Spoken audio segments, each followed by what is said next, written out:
I read a quote that said, "A person travels all over the world to find what they need and comes home to find it." Home. For me, my home has been the same neighborhood since 1971. I've been in this house for 20 years, and my mom and dad's place is just a short walk away. That's why I'm always so amazed by the courage of those who leave their home and move to another country. People like some of you, people like my wife's mom and dad. Tom and Christine Hunter were both born in 1940 in Edinburgh, Scotland. Met as teenagers and got married in Scotland. They had 2 children, Paul and Lynn. And in 1971, decided to make Canada their home. Like all of us who have come from other countries to build Canada, the same factors drove them. The desire for new opportunities, a better life for themselves and their children. And with each new arrival to our great country, our country gets better. I think of my mother and father-in-law and what they did almost right away, adopting my brother-in-law Dave from foster care, starting a praise choir that visited seniors' homes and hospitals, and giving our world, I think, its greatest gift, my wife, born in 1976. Home. And with Canada as their home, their family of 6 has now grown to 11 grandchildren. And as of 2021, 4 great-grandchildren. Now, my oldest daughter's name is Torry, Torry, which is the Scottish boys' way of spelling that name. Torry is born in 2005, and we named her in honor of my wife's grandfather, my father-in-law's dad, Thomas Torry Hunter. When World War II was declared, Thomas Torry Hunter was a house painter with 2 daughters, Edith and Jeanette, and his wife Janet. And in May of 1940, he would have his 3rd child, my father-in-law Tom. Thomas Torry Hunter bravely left his home in Scotland to go to the other side of the world to defend the homes of others. As part of the British Expeditionary Force, he was part of the defense of the city of Singapore against the invading Japanese forces. And in that awful battle, was killed in February of 1942.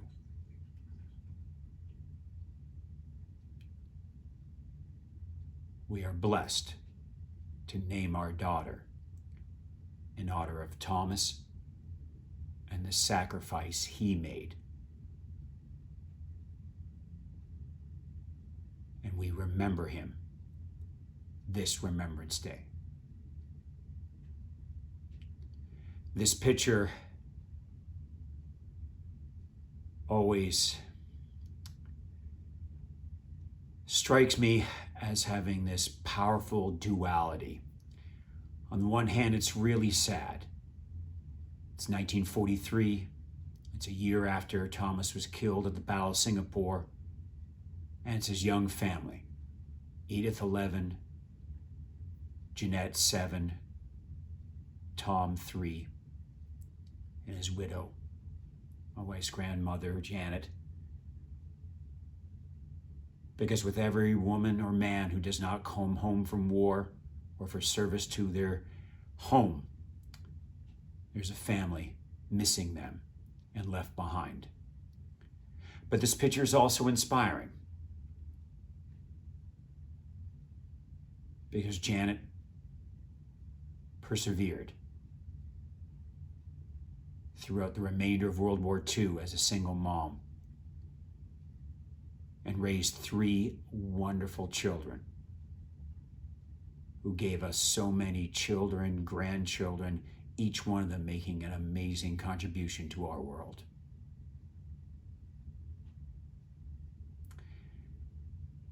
This picture is 4 generations of my wife's family, taken at St. Giles Cathedral in downtown Edinburgh, Scotland.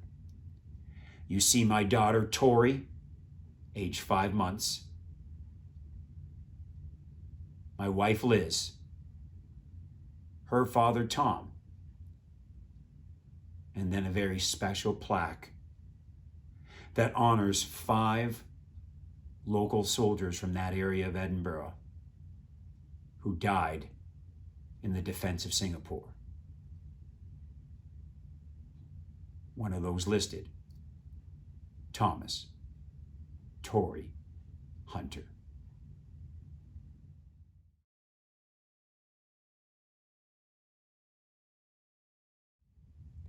My middle name is Ross, and when you marry into a Scottish family, you discover your own Scottish roots. In my case, my great-great-grandfather on my mom's dad's side was a Ross from the north of Scotland. But that didn't stop me from getting involved in the Clan Ross Association of Canada. In fact, I would be an executive of that association for 15 years, even though I was technically 1/64th Scottish. But with Scottish festivals a big part of my family's life, it was an additional blessing to be a part of it. In 2005, our Clan Ross Association of Canada received an email from a retired teacher named Stephen Duff, originally from Parry Sound and now living in Toronto. Stephen had written a book called Hunter of Dreams, a story of the Underground Railroad.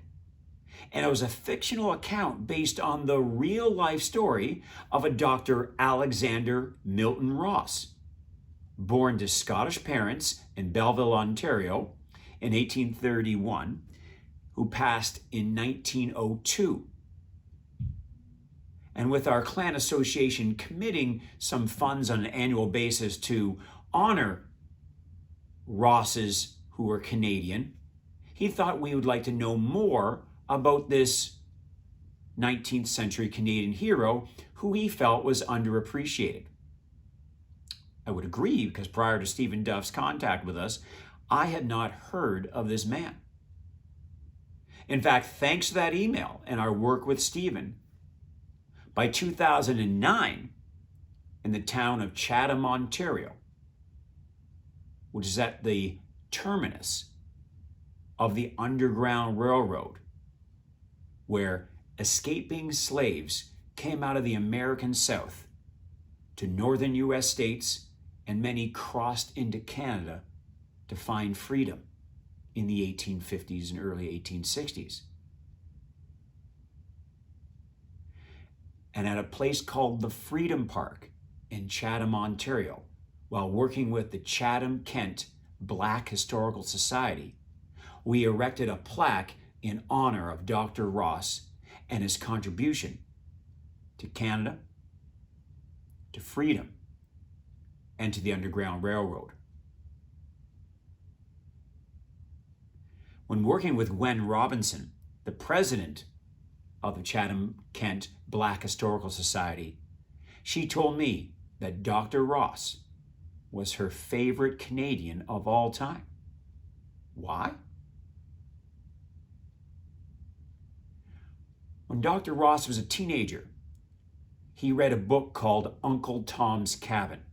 And this best-selling book of the mid-1800s opened the eyes to millions of people of the true plight and situation of African Americans under slavery in the American South. And when he read that book, he knew he had to commit his life to abolition, that is, the freedom of slaves. He, in fact, moved to New York City, where he completed his medical doctorate and continued his expertise in studying insects and birds.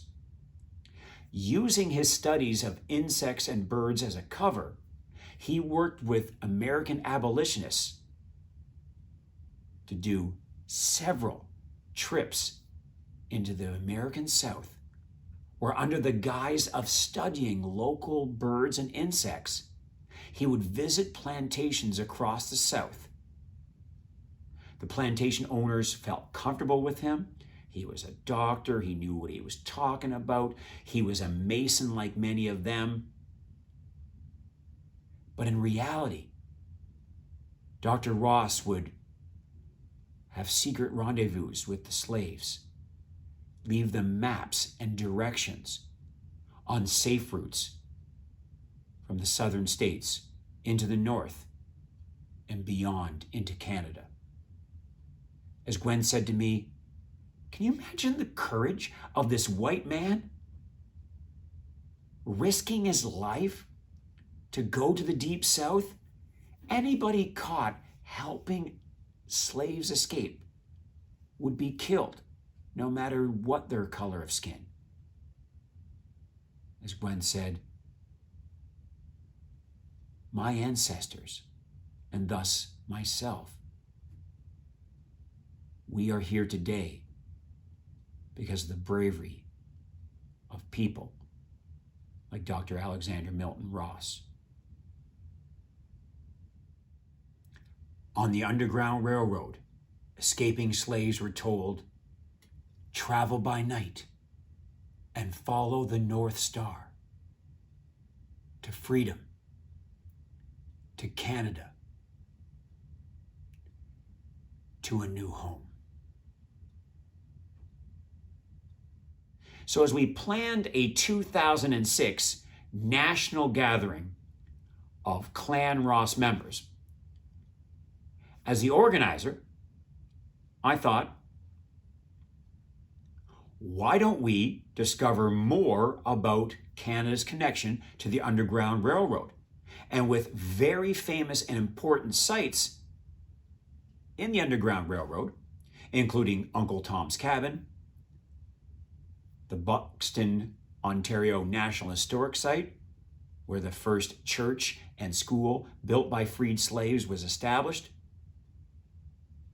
We had over 50 people do a tour of these historical sites to learn these amazing and powerful stories of our country's connection to the Underground Railroad. And I thought in the planning of it, you want to be special? Let's find descendants of Dr. Alexander Milton Ross and invite them to be a part of this celebration of his life.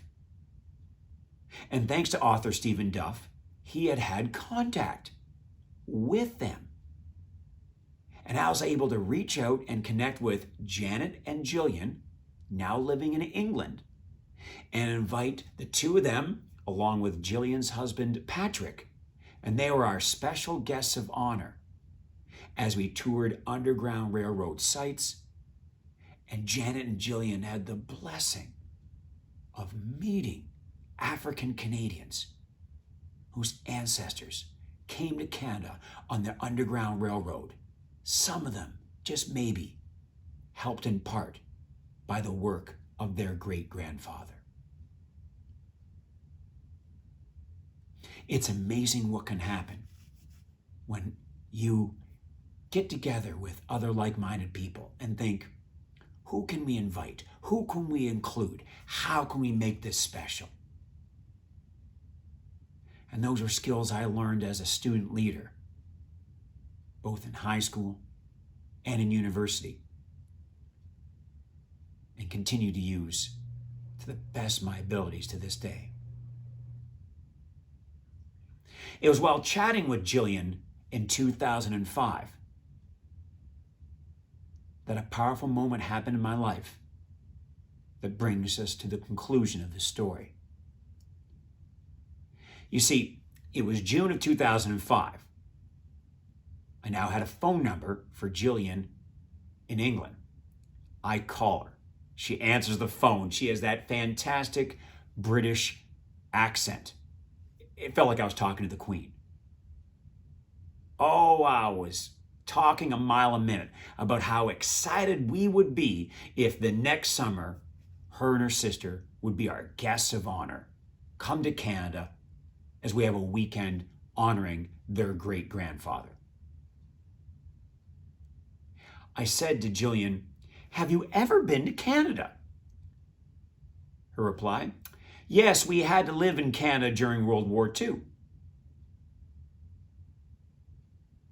Had, I said. "Well, yes," he said.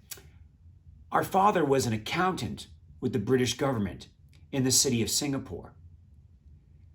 And when the Japanese army invaded, my mom and sisters, we fled first via Australia to Canada, while our dad fled to Australia but was unable to make it to Canada."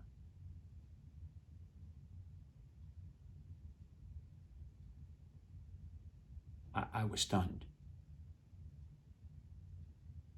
I was actually silent for so long that Jillian said, "Andrew, are you there?" "Sorry, Jillian. You're telling me this connection to Singapore, but my wife's grandfather was killed at the Battle of Singapore. My daughter, Torry, born 2 weeks ago, I'm looking at her right now, is named after my wife's grandfather."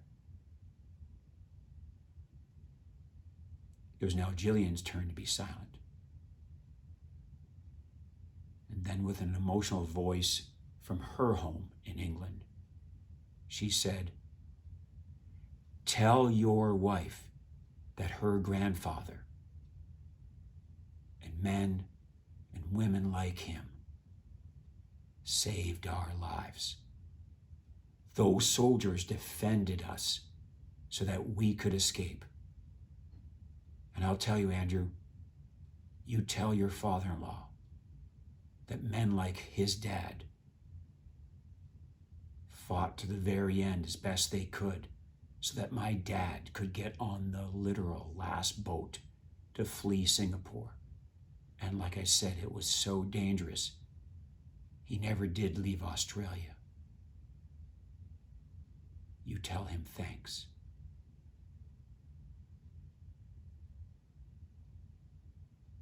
We ended up doing a lot better than that. Because in 2006, Janet and Jillian were able to meet my father-in-law, Tom, and give him a hug and look at him and say,